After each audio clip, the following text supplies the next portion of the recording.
সোমনাথ বাবুর বাড়িতে ঠাকুর পুজো হবে, সবাই মিলে বেশ আনন্দ হুল্লোড়। কিন্তু এই ঠাকুরটা তৈরি করবে কোথায়? সোমনাথ বাবুর গ্রামে একটা বন্ধু আছে, কুমোর। সে ওই ঠাকুর গড়ে, তার হাতের কাজ বেশ ভালো।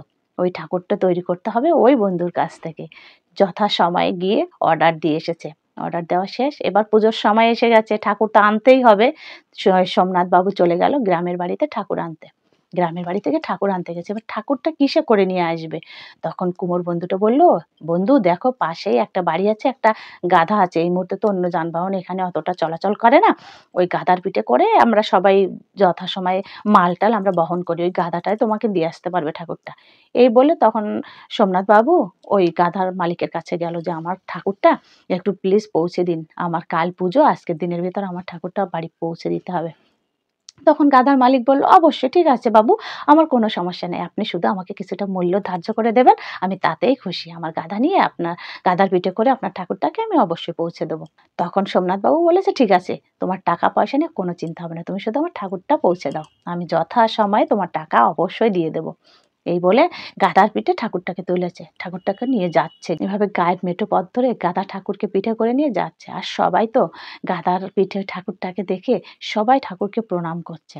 কিছুদূর এভাবে যেতে না যেতে গাধা তো এগুলো লক্ষ্য করছে যে সবাই প্রণাম করছে, কেন সেটা তো আর বুঝছে না, কিন্তু ও ভাবছে সবাই মনে হয় আমাকে প্রণাম করছে। গাধা তো গর্বে গর্বিত হয়ে আর নড়ছে না, খো মেরে দাঁড়িয়ে আছে।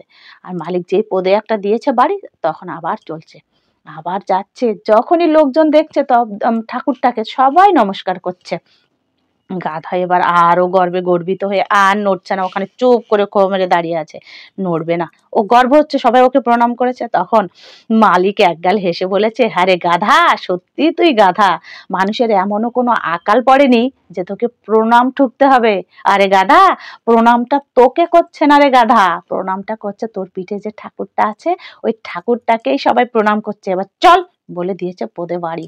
আর গাধা হ্যাঁ হ্যাঁ করতে করতে হেঁটেছে। আর কি করবে গাধা, সত্যি এটাই হয়। কিছু কিছু মানুষ আছে দেখবেন, সে কিছু পারুক আর না পারুক, অল্প সামান্য কিছু যদি করে, তার গর্বে তার আর পা আর মাটিতে পড়ে না।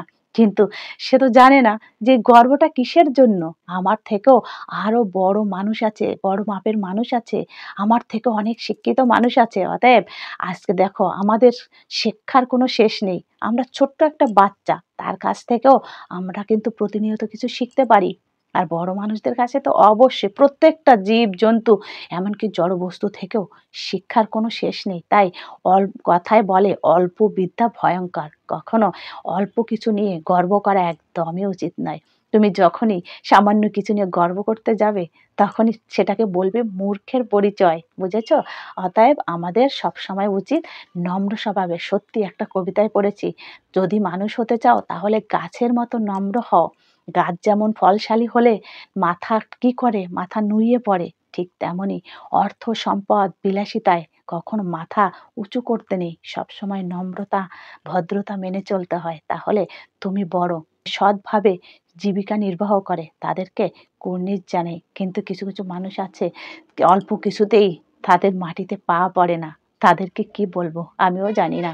আমাদের কি উচিত আর কি উচিত না সবাই, আমি তো অতটা জ্ঞানীও না, তাই আমার দ্বারা হয়তো সবকিছু বর্ণনা করা সঠিকও হবে না। তাই কি উচিত কি উচিত না তোমরা পারলে একটা কমেন্টে জানিও, কেমন? আর এই যে হ্যাঁ, তুমি আমার ভিডিওটা কোথা থেকে দেখছো বলো তো দেখিনি একটু? ফেসবুক থেকে? তাহলে অবশ্যই ফলোটা করে দেবে, বুঝেছো?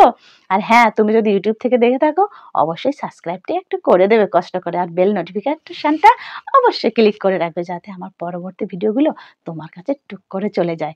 আর এই যে বলছি, কমেন্ট প্লিজ একটা করো, তোমার কমেন্ট আমার একটা ভিডিও করার অনেকটা উৎসাহ যোগায়, বুঝেছো? আর লাইক করতে একদমই ভুলবে না।